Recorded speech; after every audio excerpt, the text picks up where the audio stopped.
एम्ब्रॉयड क्या है?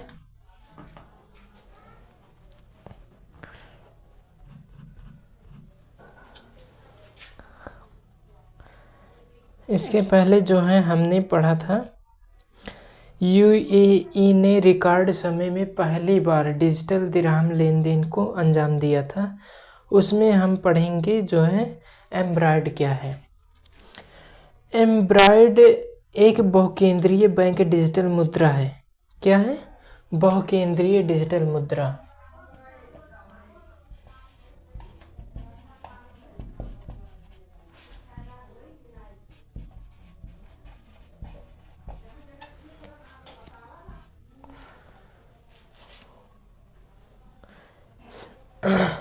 जिसे एशिया के मध्य पूर्व के कई केंद्रीय बैंकों के सहयोग से यह मध्य पूर्व के कई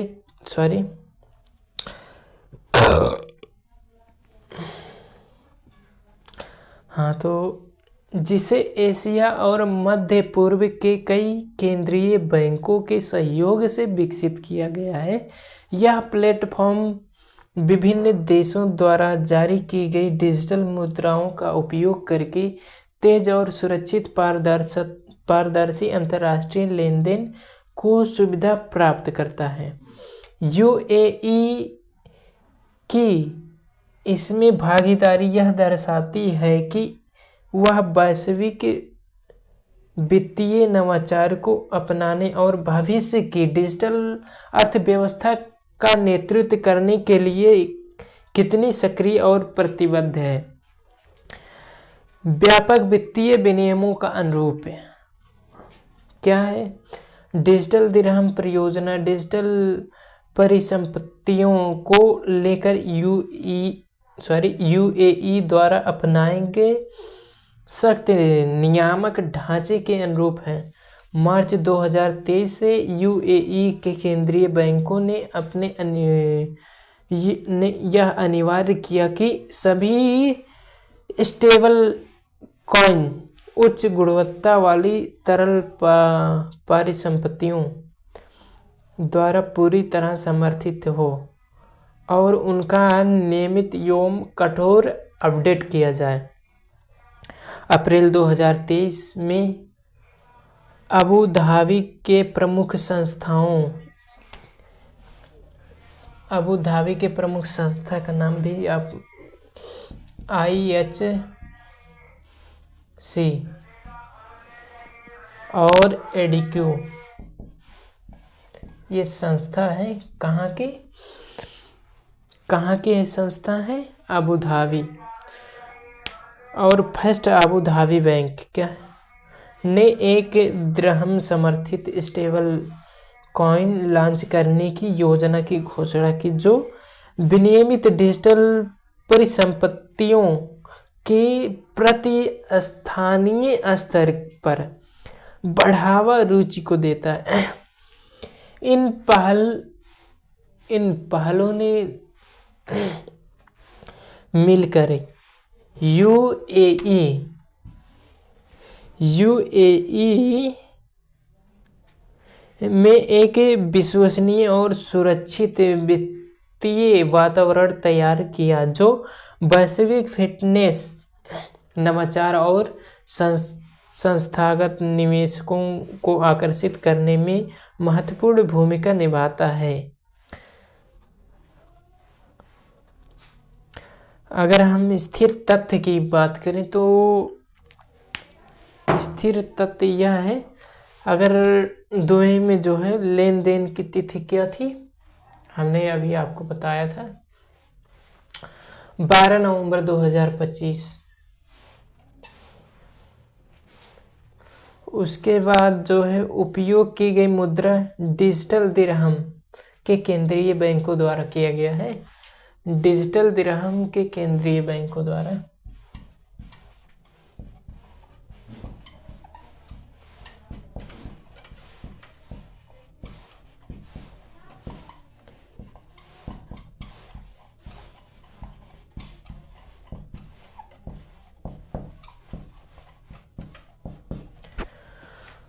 उसके बाद कितनी समय लगी थी जब वो उन्होंने दुबई में अपना फर्स्ट जो है पेमेंट का उपयोग किया, तो उसमें केवल 2 मिनट लगा। कितना? 2 मिनट। प्लेटफॉर्म क्या थी? मल्टी सेंट्रल बैंक निपटान प्रणाली थी। क्या? एम्ब्रॉयड में जो किया गया था।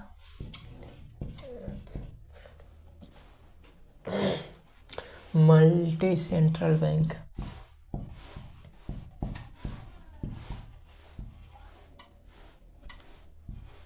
Central bank.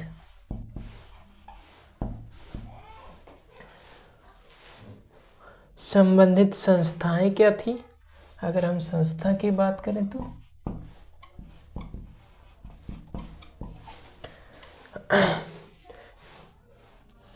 वित्त मंत्रालय और दुबई वित्त विभाग, इन दोनों में लेन देन हुई।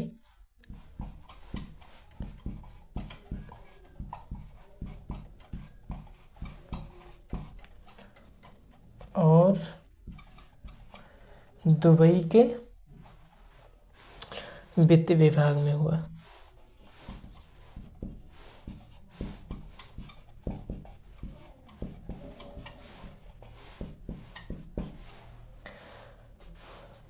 उद्देश्य क्या था? वित्तीय अवसंरचना को आधुनिक बनाने के लिए फिट प्रोग्राम का हिस्सा था।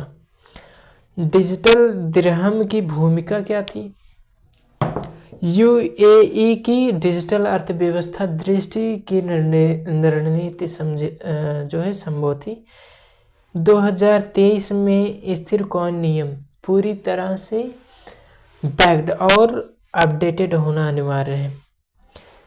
अप्रैल 2023 का पहल क्या था? दिरहम समर्थित स्थिर कॉइन लॉन्च करने की योजना जो है उन्होंने बनाया था। यूएई का लक्ष्य क्या हो सकता है? वैश्विक डिजिटल वित्त और नवाचार का हब बनना।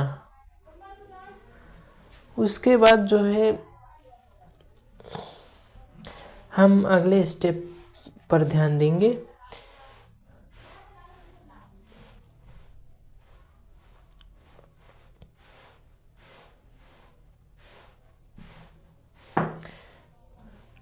अगला स्टेप यह है, अमेरिका में सबसे लंबा सरकारी शटडाउन का समय हुआ समाप्त। अब वहाँ पर जो है सबसे लंबा शटडाउन लगा क्यों था? कोई ज़रूरी काम था या फिर कोई परेशानी थी? इसको लेकर चर्चा करेंगे। कहाँ पर?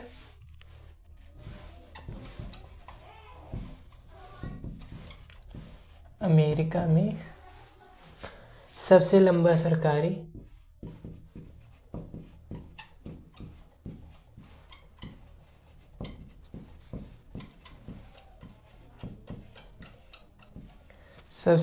सरकारी शटडाउन समाप्त है।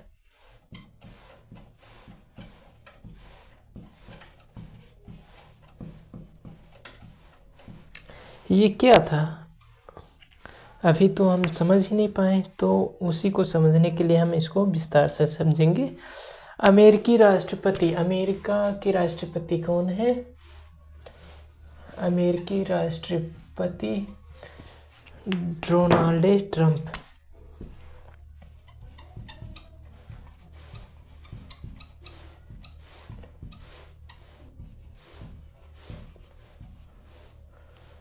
डोनाल्ड ट्रंप ने कांग्रेस द्वारा पारित अस्थायी फंडिंग बिल पर हस्ताक्षर कर दिए, जिसमें 42 दिनों तक चला अमेरिका का सबसे लंबा सरकारी शटडाउन।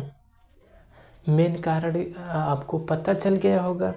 उन्होंने जो है कांग्रेस द्वारा पारित अस्थायी फंडिंग बिल पर हस्ताक्षर कर दिया था। किस पर?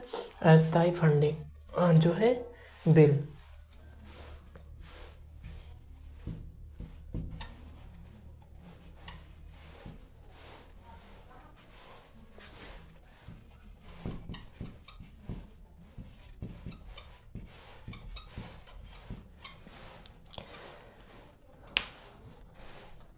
इसी कारण जो है वहाँ पर 42 दिनों तक जो है सरकारी शटडाउन चला।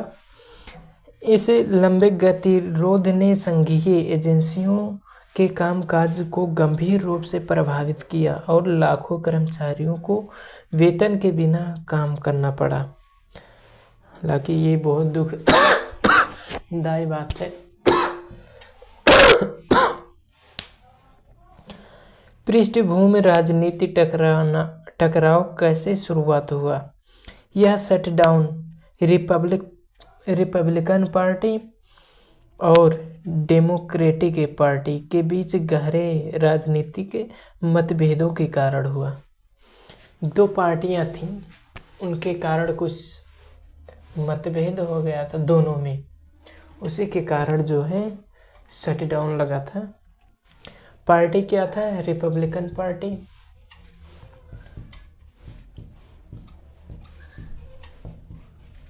रिपब्लिकन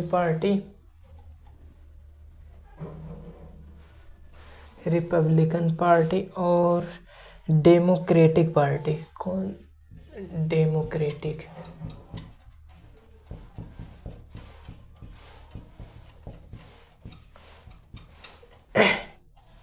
इन दोनों के बीच जो है मतभेद हो गया था। डेमोक्रेटिक्स की मांग थी, क्या मांग थी हम उनको पढ़ेंगे अभी। पूर्व राष्ट्रपति बराक ओबामा की के तहत हेल्थ केयर सब्सिडी को जारी रखना जो है, वहाँ पर एक हेल्थ केयर था,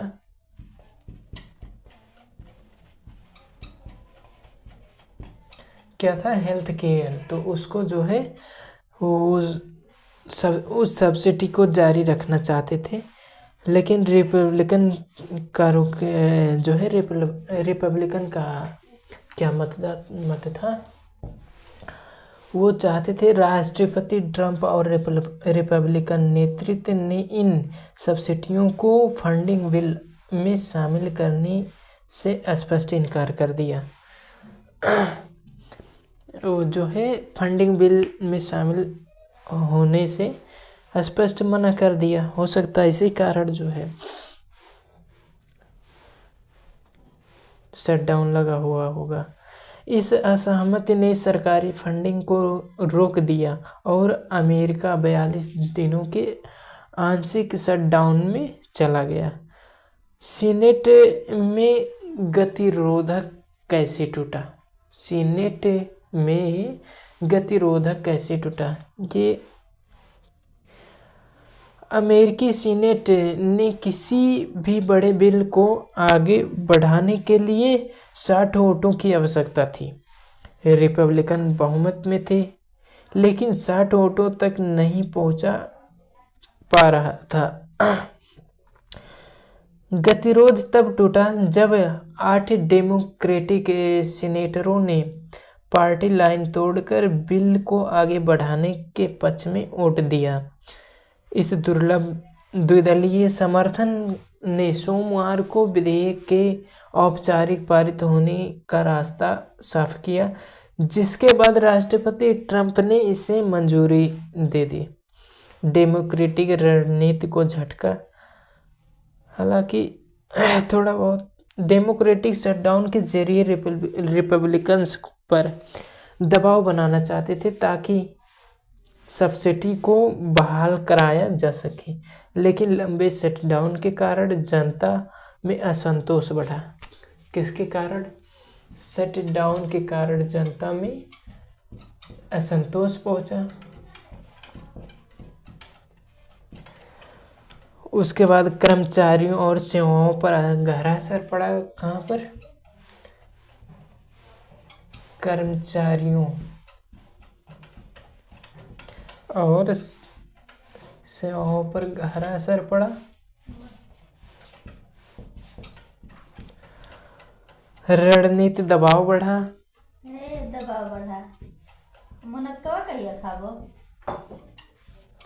दबाव बढ़ा।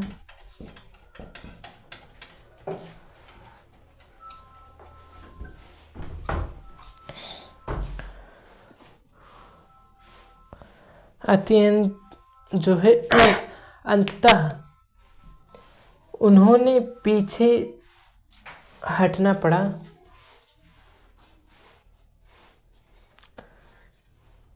कोई बड़ा लाभ हासिल किए बिना बिल पास होने दिया। यह परिणाम डेमोक्रेटिक्स के लिए झटका और रिपब्लिकन्स के लिए आंशिक जीत माना जा रहा है। शटडाउन का प्रभाव क्या था? अभी आप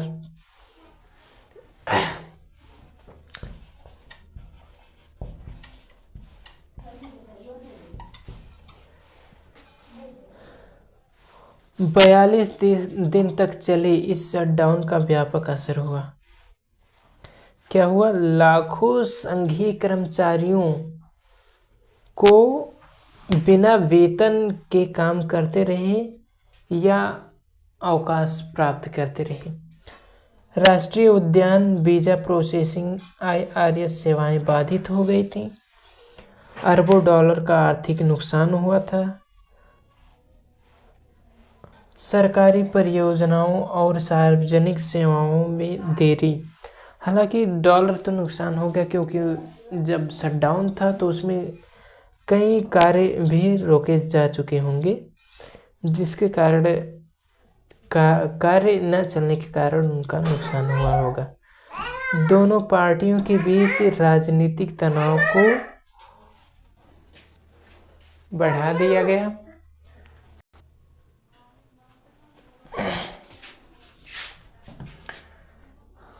प्रभाव तो हमने पढ़ ही लिया।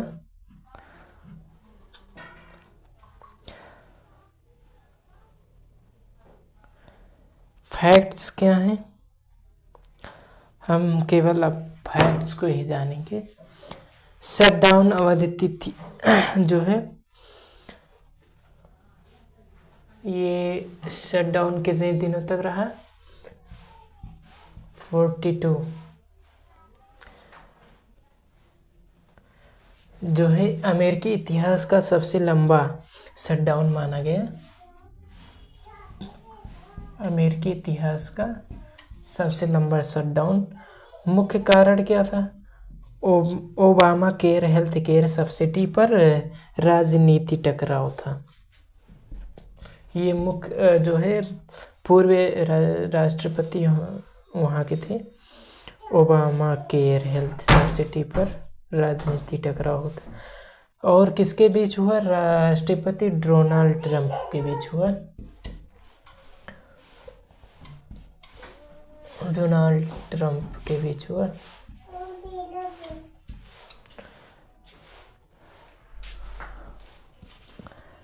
परिणाम: अस्थायी फंडिंग बिल पारित, लागू।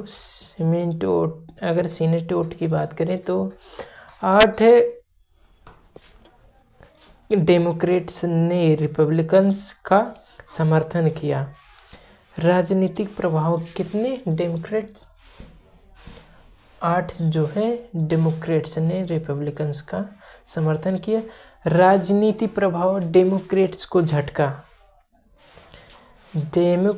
को झटका लगा। प्रभावित क्षेत्र: संघीय कर्मचारी। क्या कौन कौन प्रभावित हुए? कर्मचारी प्रभावित हुए। IRS और पासपोर्ट वीजा कार्यालय जो है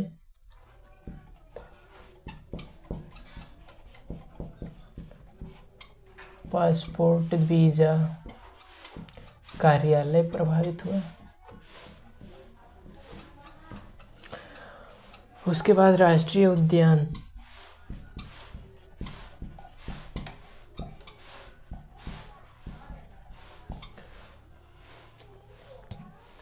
उसके बाद जो है हमने इस टॉपिक को कंप्लीट किया। उसके बाद हम पढ़ेंगे अगला टॉपिक क्या है? कोलंबो विश्वविद्यालय में भारत श्रीलंका संस्कृत महोत्सव का उद्घाटन हुआ।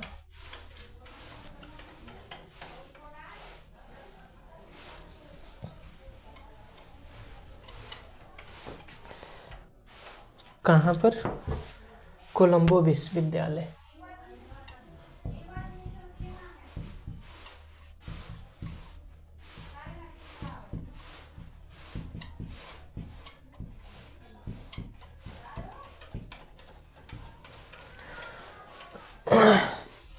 भारत श्रीलंका जो है संस्कृत महोत्सव का उद्घाटन हुआ।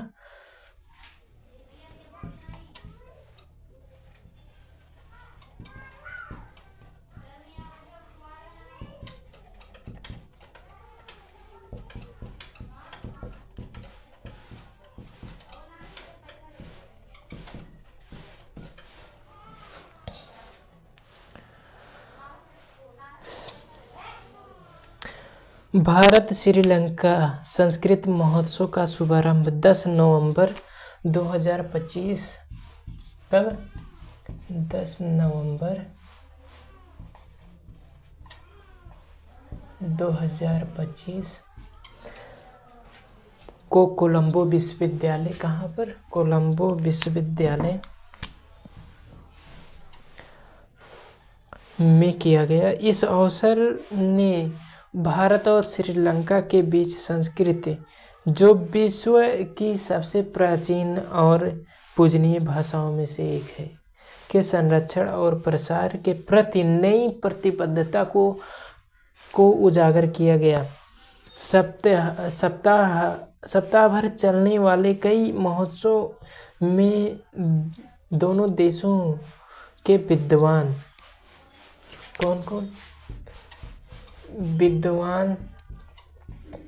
भिक्षुओं,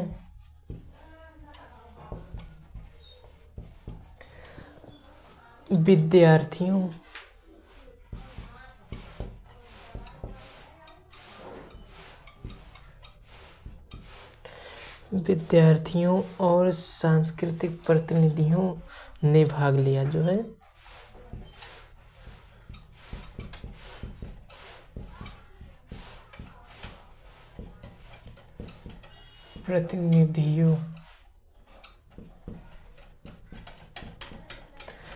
सांस्कृतिक प्रतिनिधियों ने भाग लिया,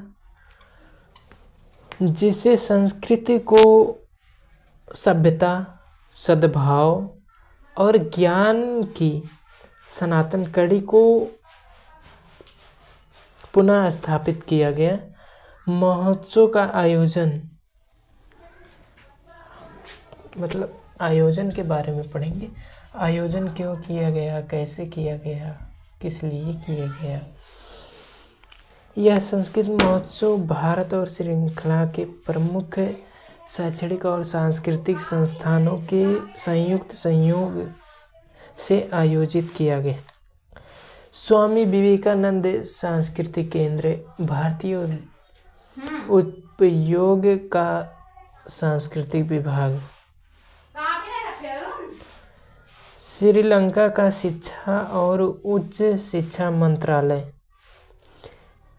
केंद्रीय संस्कृति विश्वविद्यालय जो भारत में, इंडिया श्रीलंका फाउंडेशन, इन संस्थाओं के सम्मिलित प्रयास से यह आयोजन शैक्षणिक और आध्यात्मिक और कूटनीतिक पहलुओं का संगम बन गया, जो संस्कृति को केवल अध्ययन का विषय नहीं बल्कि जीवंत सांस्कृतिक सेतु के रूप में प्रस्तुत करता है।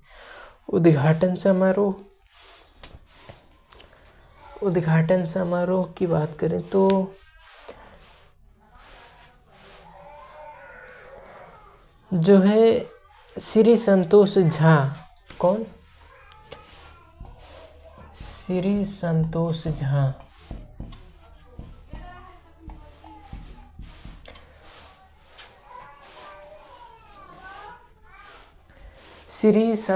झा और डॉक्टर माधुर सेन विरत्ना, डॉक्टर मधुरा सेन विरत्ना का जो है मुख्य रूप से इनका योगदान रहा है। इस अवसर पर उच्चायुक्त संतोष झा ने कहा कि संस्कृत भारत और श्रीलंका के बीच सांस्कृतिक पुल का कार्य कर रही है। विशेषकर धार्मिक और शैक्षणिक संस्थानों के माध्यम से उन्होंने यह साझा विरासत को आधुनिक संदर्भों में सुरक्षित रखने के महत्व पर बल दिया। और महोत्सव की विशेषताएं क्या थी? विशेषताएं क्या थी? संस्कृत बोलचाल कार्यशालाएं। क्या? बोलचाल कार्यशालाएं।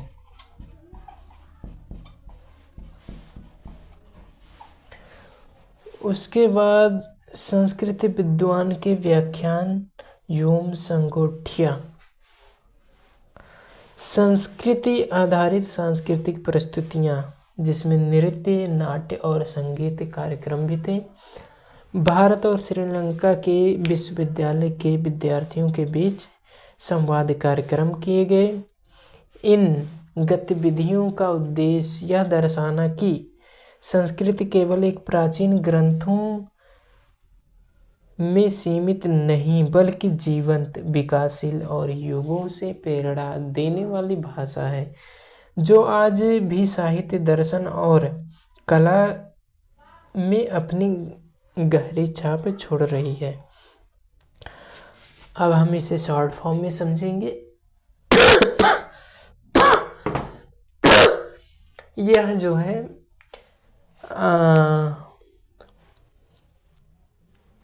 इस कार्यक्रम का आयोजन किन किन देशों के बीच किया गया? तो इसका आयोजन भारत और श्रीलंका के बीच किया गया।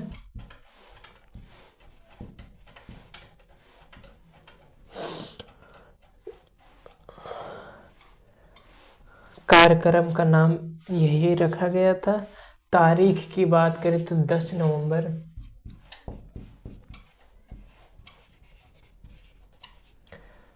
2025 को यह कार्यक्रम आयोजित किया गया था। स्थान की बात करें तो कोलंबा विश्वविद्यालय में आयोजित किया गया था।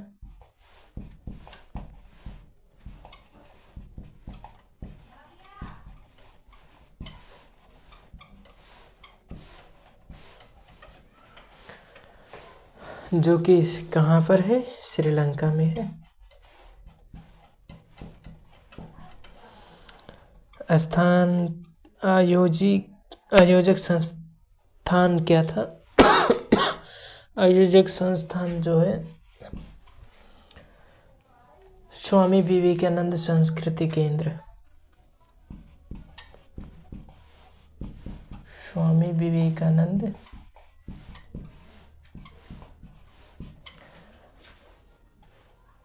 सांस्कृतिक केंद्र।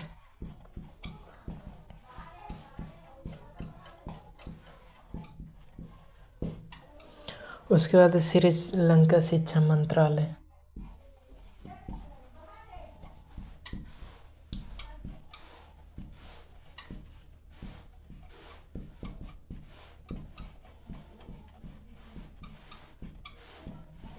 श्रीलंका शिक्षा मंत्रालय। केंद्रीय संस्कृत विश्वविद्यालय।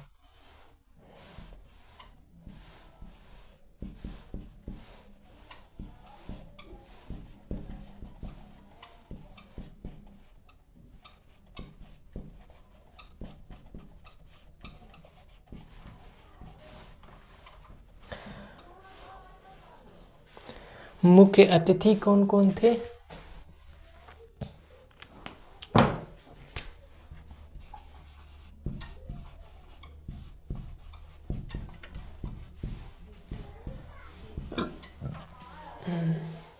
संतोष झा,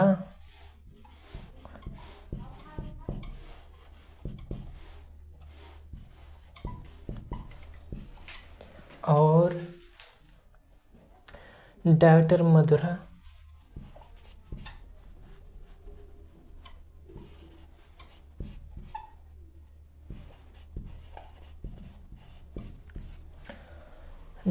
मधुरा सेन विरत्ना।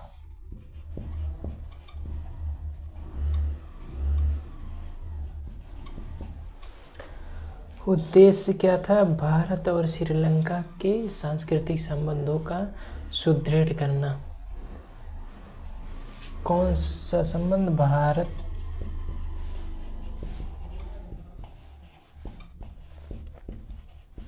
सांस्कृतिक संबंधों को सुदृढ़ रखना।